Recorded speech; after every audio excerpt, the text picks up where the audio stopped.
Now that you know more about groups and teams, let's review some of the implications for managers. There are some situations in which teams are necessary, and there are some situations in which individuals or groups will suffice.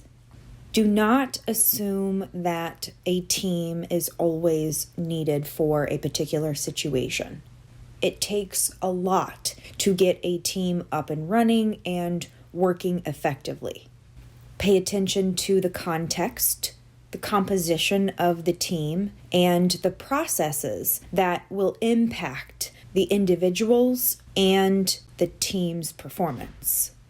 Effective teams tend to be small, 5 to 9 members.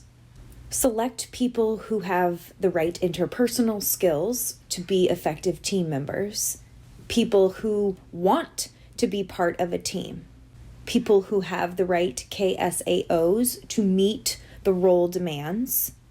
Provide plenty of training to make sure that everyone knows what their role is and how to fulfill it.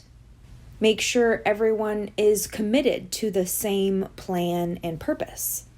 The most effective teams have an accurate shared mental model of the work of what they are trying to accomplish. Get creative for how you reward individuals for their contributions to the team. You'll need individually based rewards and team-based rewards.